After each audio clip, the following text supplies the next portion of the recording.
A'udzubillahi minasyaitonirrajim. Bismillahirrahmanirrahim. Allahumma shrahli sodri wa yassirli amri wahlul 'uqdatam min lisani yafqahu qawli.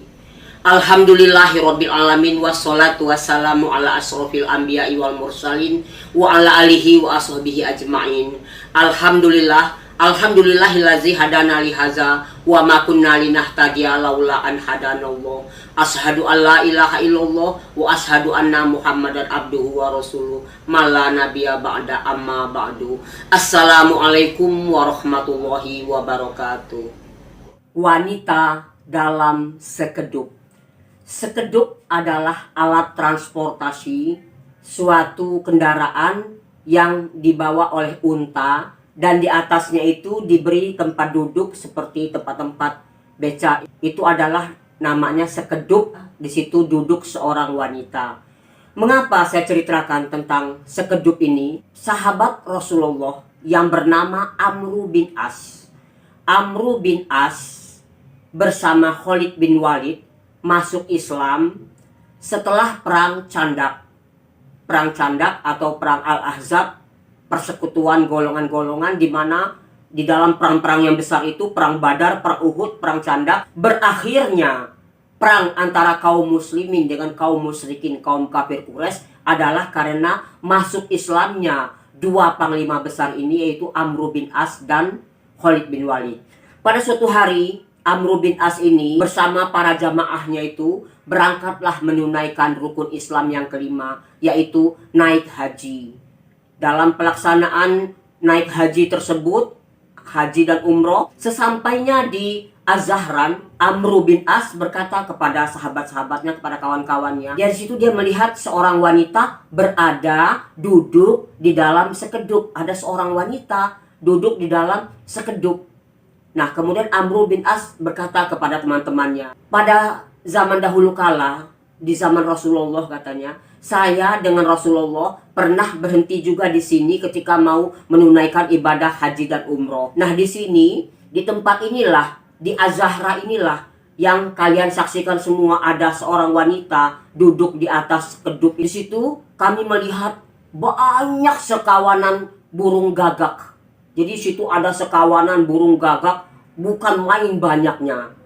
Yang anehnya, kata Amru bin As, di antara sekian banyaknya burung gagak itu hanya satu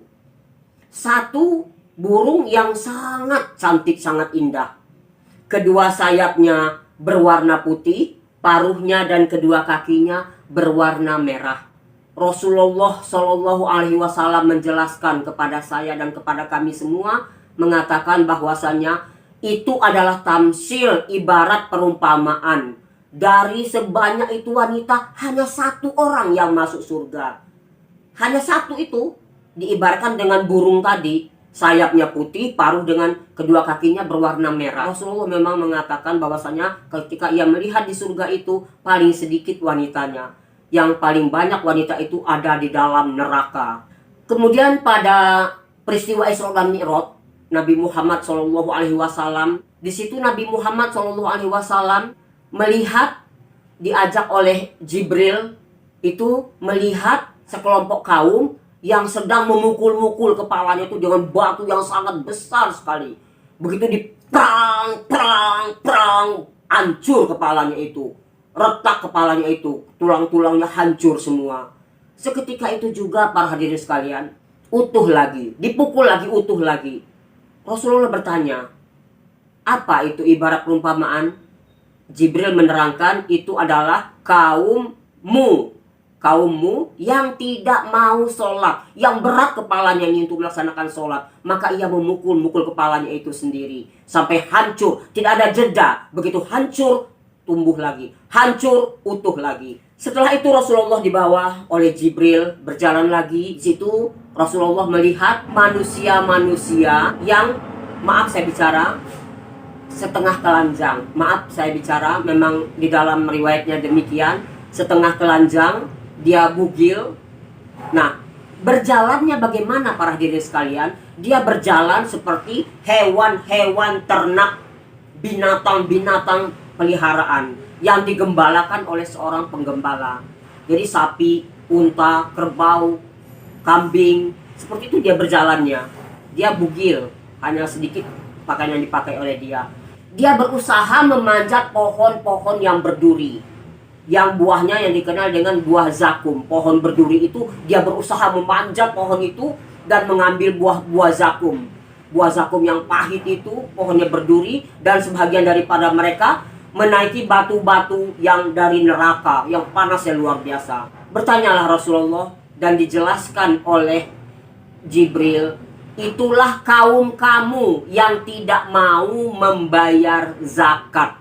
Jadi kalau tidak membayar zakat, dia nanti setengah telanjang, setengah bugil, berjalannya seperti hewan ternak yang digembalakan, naik pohon yang berduri-duri, mengambil buah zakum, buah yang pahit yang itu dimakan itu, menaikin batu-batu dan lain sebagainya. Itulah ibaratnya tamsilnya orang yang tidak mau mengeluarkan zakat. Orang yang tidak sholat, kepalanya dihancurkan. Orang yang tidak membayar zakat, dia bugil, telanjang. Di situ jalanan yang sangat besar, ada kayu yang melintang di situ, kayu besar yang melintang.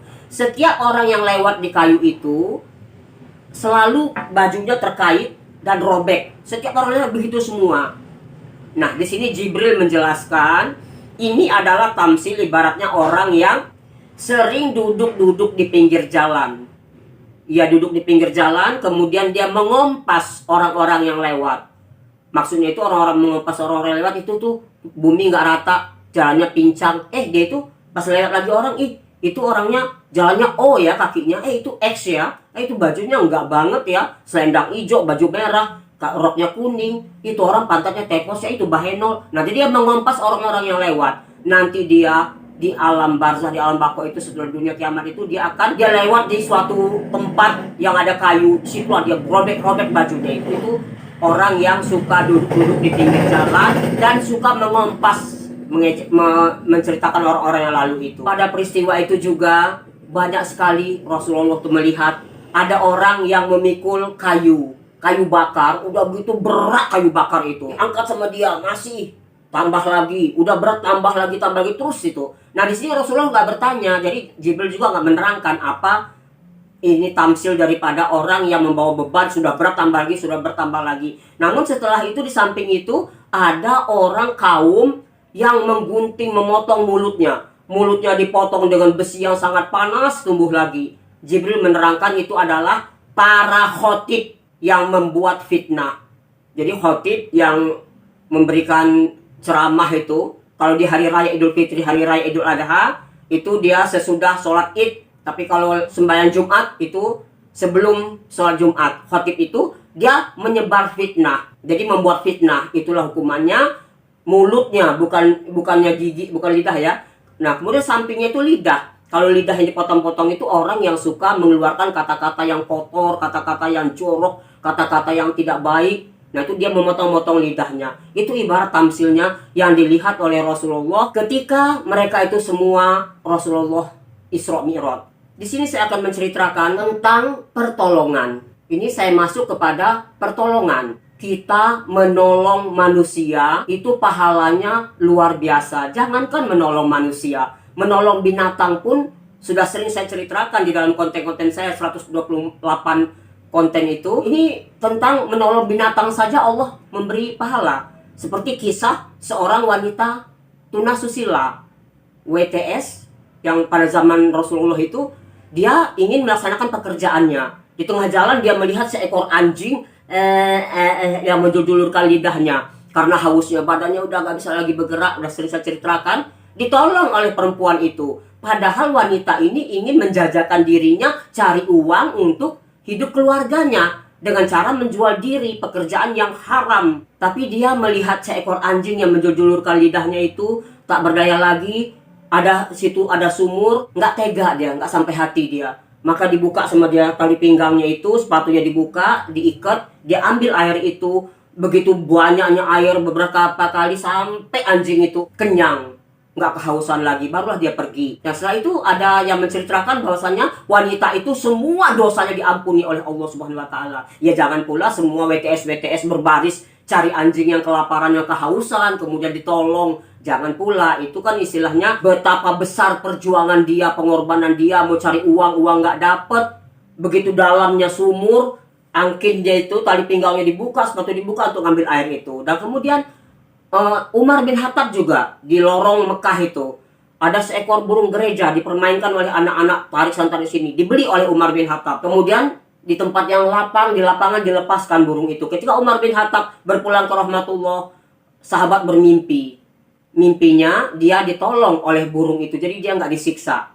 Nah, ada lagi seorang ustadz penceramah yang hebat ini. Dia mau pergi ke musola, ke masjid, ke langgar-langgar dulu. Kalau zaman dahulu kan langgar namanya itu. Di tengah jalan dia melihat anak-anak sedang mempermainkan seekor ayam jantan.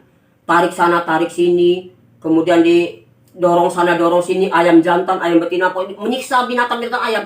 Pikir Jaulak tadi, pikir orang-orang ustadz yang selalu keluar masuk masjid itu bodoh amat binatang ini, bodoh amat anak orang ini katanya. Tiba-tiba para hadirin sekalian, bumi itu belah, dia masuk ke dalamnya. Itulah orang yang tidak mau menolong binatang. Nah, jadi kita harus banyak-banyak menolong manusia, apalagi kalau kita mampu.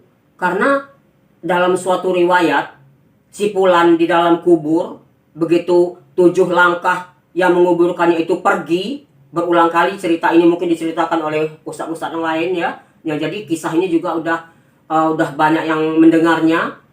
Begitu terompah nggak kedengar lagi, udah yang nganter ke kuburan itu pulang, si mayat itu sedang begitu tidur. Nah, kemudian malaikat duduk di dekat kepalanya, ngambil palu yang besar sekali, prang, dipukul kepalanya itu sampai pecah, kepalanya itu retak itu, pecah, hancur, berantakan.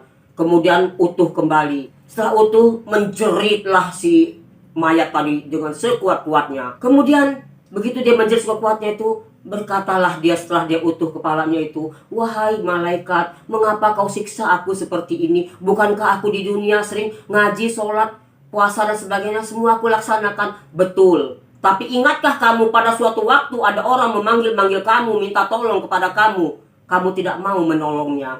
Kau bodoh amat, kata kamu tuh. Emang gue pikirin kalau bahasa kita sekarang ini.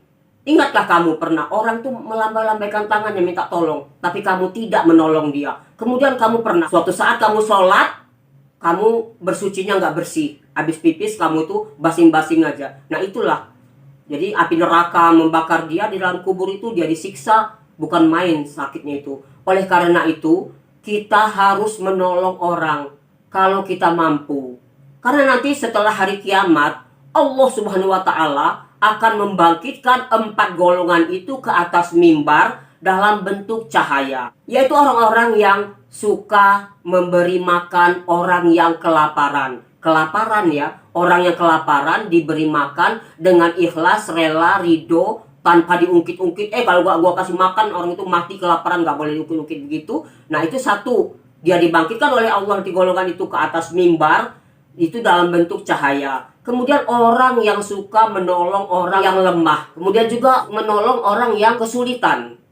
Dan yang terakhir adalah orang yang mempersiapkan dirinya di jalan Allah. Maka 4 golongan ini nanti akan dibangkitkan oleh Allah Subhanahu wa Ta'ala ke atas mimbar itu berupa cahaya. Berulang kali para ustadz, para guru menceritakan bahwasannya kita ini harus saling tolong menolong, harus bersodakoh, harus membantu orang yang lemah. Karena kalau kita menolong orang, itu kita juga nanti akan ditolong oleh Allah Subhanahu wa Ta'ala. Bukan dari orang yang kita tolong itu, tapi Allah yang akan menolong kita. Sekian, kalau yang saya ungkapkan tadi itu terasa baik, itu dari Allah Subhanahu wa Ta'ala.